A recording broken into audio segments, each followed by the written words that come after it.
I see China as a very important strategic partner. Mr. Arya, I see you nodding your head.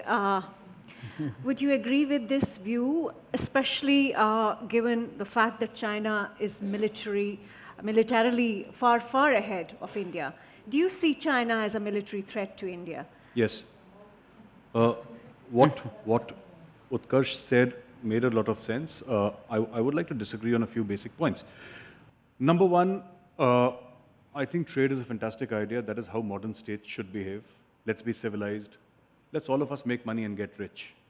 However, there are territorial disputes with China, and China is indirectly fueling unrest in the northeast, in Kashmir, through Pakistan and its proxies.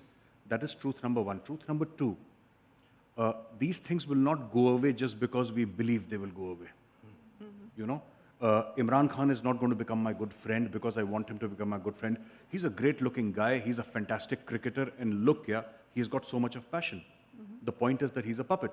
He doesn't account for very much in Pakistan. He may be the prime minister. Now, as far as China is concerned, China has always been this inscrutable power, you know, and we think they say great stuff because nobody understands, you know. It is, but it is not, and everybody will go into raptures. You know, bola kya in logon ne, kisi ko samajh mein nahi aaya. I'm sure that is fantastic.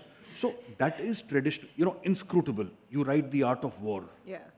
You know, Sun Tzu writes the art of war, and then you have all these philosophies of Confucius, which is great. Which is great. We too have our philosophies.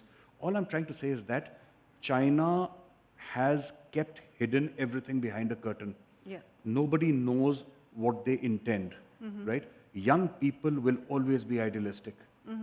I was idealistic when I was young. I'm no longer idealistic. I used to be the most liberal sort of a guy in college. I'm no longer so liberal.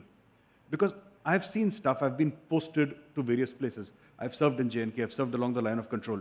There was a time when I felt that a friendly cricket match could solve problems between India and Pakistan. Now, I don't like the Pakistanis so much, right? I've lost friends in the valley. And coming back to China, like I said in the session with Dr. Swami, India should follow that Chinese policy. Speak softly but carry a big stick. China should know that we have the capacity to harm China.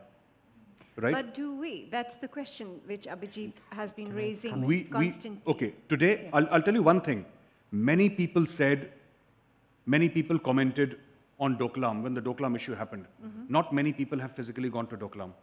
In fact, 99% of the people on television who are talking about Doklam have not gone to Doklam. I'll tell you why the Chinese withdrew from Doklam, because the Chinese knew that the Indian army was holding strategically superior ground. If China could have swallowed us in Doklam, they would have swallowed us in Doklam. Please remember to subscribe to us and switch on the notifications for this channel. For our other social media links, more content, and to support our work, please visit citti.net. Dhanyavad. Namaskar.